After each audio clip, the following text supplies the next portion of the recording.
Hello, my name is Rich Howard, owner of Architectural Builder Supply. This video is to bring you a closer look at the Corbin Russwin number 981-6PIN-12.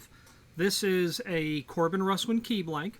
This is a 981 keyway, which happens to be an inactive Russwin broaching or keyway. This is a 6-pin blank, length of the key blade, and it is a -12, which means it has Dnd, meaning do not duplicate, on one side of the bow, and the other bow is blank. So the world of Corbin, or PF Corbin, and Russwin, and then Corbin Russwin, is a incredibly deep, diverse line of keyways over the several and many decades, and in fact a century plus, century and a half kind of history that's involved. We're going to get to where you can find out a lot more about a 981, but before we do that, let's take some basic dimensional properties. The blade height, 0.344 blade height. A length from the shoulder stop to the tip of the blank on this 6-pin is quite roughly 1.225. 1.225 right to the very tip of the key blank. Just the length of the blade itself, I'd like to just give that to you.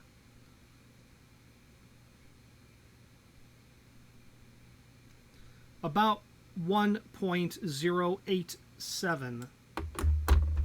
1.087 from the shoulder stop, which would probably be on the inside of the shoulder stop here. That shoulder stop is cut back a little bit on the underside of it, so probably to the underside to where the bevel begins, 1.087.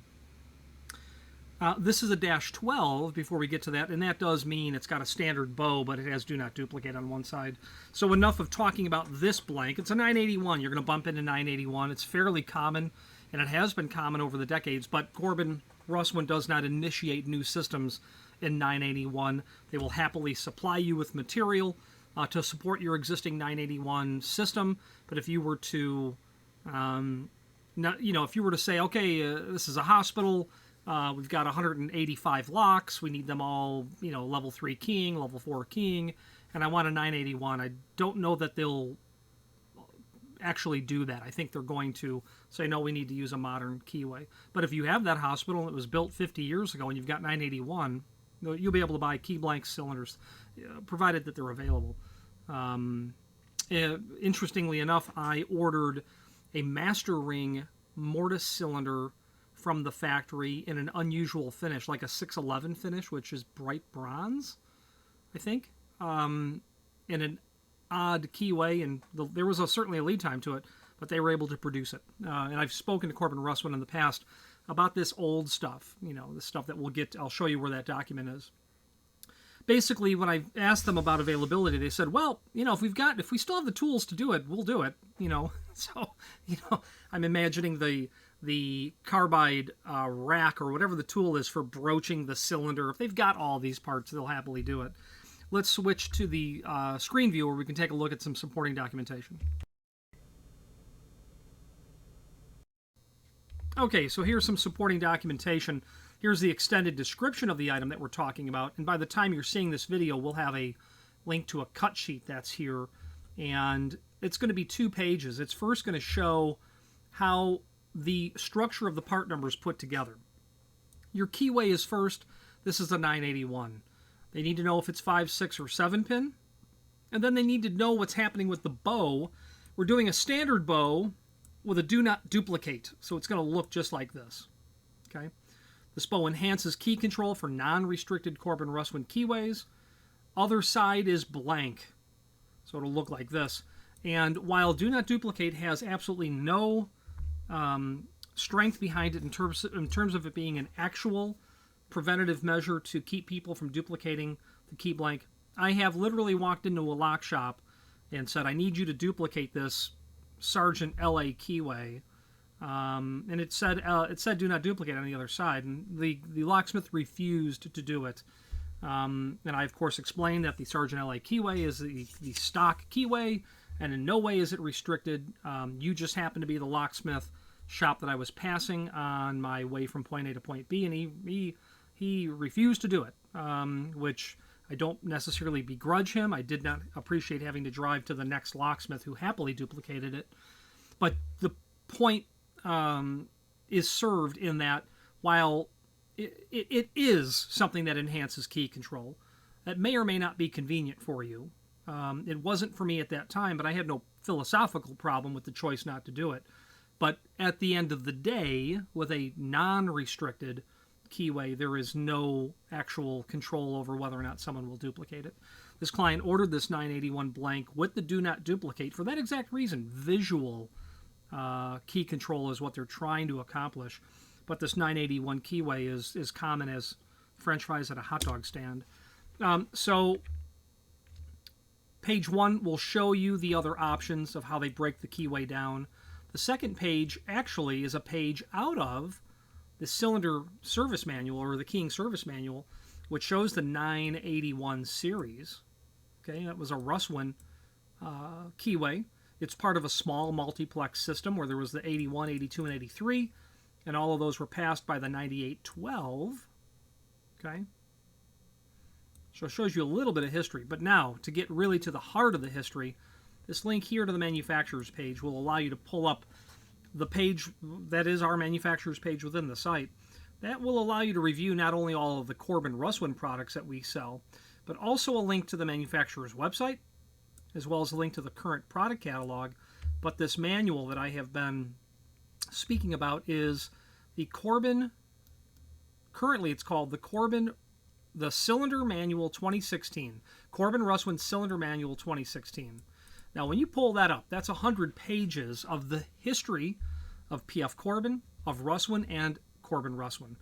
If you are dealing with Corbin Russwin or Russell and Irwin, it was called, before it was Russwin, if you're dealing with those locks, and in particular the keyways, you are going to want to spend a rainy Sunday afternoon reviewing and reading this document. I would suggest that you do a complete read-through in the sense of read the sections that you can read, because much of it is depth and spacing charts.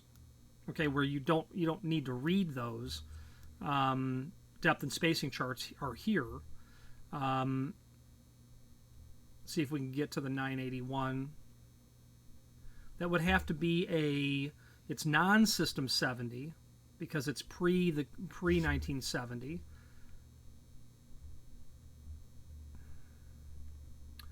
Russwin.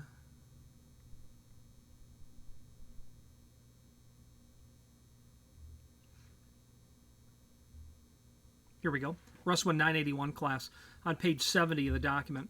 So this client in particular, if you are a locksmith or you are someone who's working on Corbin Russwin, this here document is going to be everything you need to know about the system of this 981 keyway. You read the beginning of the document, it will talk to you about these different classes from the two manufacturers. Gives you additional information if you've got an HPC machine, a code machine, or a blitz machine. That's the card to use, and that card will then tell you what jaw to use and what cutter to use to originate originals. And with this documentation, you do have now the depth and spacing of the. You have the depth, the root depth. These are the depths. This would be what's called the root depth, which is measured from the bottom of the cut to the bottom of the blade. So therefore, a 7 happens to be bigger than a 2, and that's why that number is smaller, because it's a deeper cut. The 90 degree is very important. Your shoulder to first cut and then your center to center cut. They don't give it apparently center to center. They're giving us from the shoulder. If you have an HPC machine, you don't need to know any of this because the card is basically all of these dimensions. But the point of the matter is this document is the governing document when it comes to all things cylinder and keying for Corbin Russwin. I did an article on Master Ring. I researched and did an article on Master Ring, which can be found here, and then an accompanying video. That document, of course, the cylinder manual was, the one of the, pillar documents used to research that, along with archival documents that are here, like older P.F. Corbin catalogs. So just indispensable is why I point you to this. On this page are other indispensable documents like a parts and service manual. Templates are here as well. Archival catalogs I had mentioned. If you wanted to see what Corbin or what P.F. Corbin was doing in 1895, there's the catalog. We do have a 1930 Russwin catalog in the site, but it was called Russell and Irwin then. And if you click on manufacturers, then search for Russell, you will find Russell and Irwin. And I do have that 1930 catalog here. At least at this time, I do collect, scan, and upload archival catalogs. So if you wanted to see what Russwin was doing 90 years ago, here's the catalog. Let's switch back to the camera view and wrap up this video.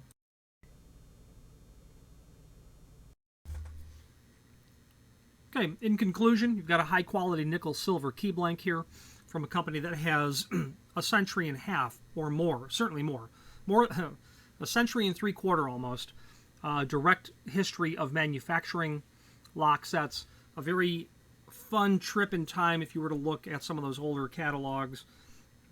It really is a great way to understand better the universe in which the door and hardware industry, revolves within.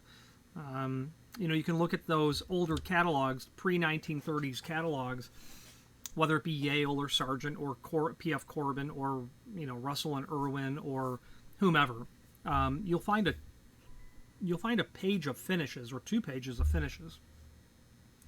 And what you might also be struck with immediately is when you flip through these catalogs that are hundreds of pages long, they didn't just make exits, closers, and lock sets. They made hinges. They made window hardware. They made everything for the home. Builder's hardware for the home you could get from Corbin Russwin or P.F. Corbin. But back to that finish page, they would have a page or two of their finishes. Very colorful names like Colombian antiqued relieved polished bronze. None of that would go together, but colorful names. Depending on what the times were, what the fashions were at the time. The problem with these finishes is that they were unique to every manufacturer. And today there are finishes that are unique to manufacturers. Baldwin would be a great example of that.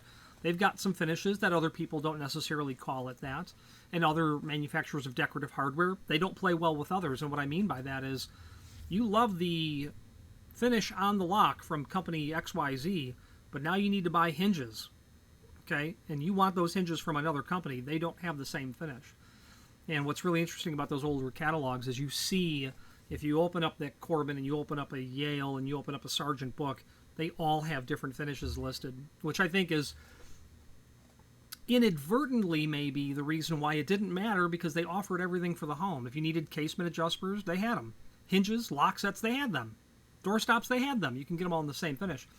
But at a certain point in the very early, the late 1920s, there was a government initiative with the cooperation of industry that said, we need a unified chart. And that's where the U.S. numbers come from. US 3, US 5, US 9, US 26D. So that you could buy your hinges from, Hinge Company A, and you can buy your locks from Corbin and have the finishes. Order them all US 3, and they would be all US 3, all polished brass. Anyway, interesting aside. Good quality company, good quality people. I find them enjoyable when I reach out to them. There has been some calls into the key systems department that have gone unanswered, unfortunately, but at the end of the day, I got the information that I needed. And moving forward, any questions on the 981-6 PIN-12 or any other Corbin Russwin product, please feel free to reach out to us. And thank you.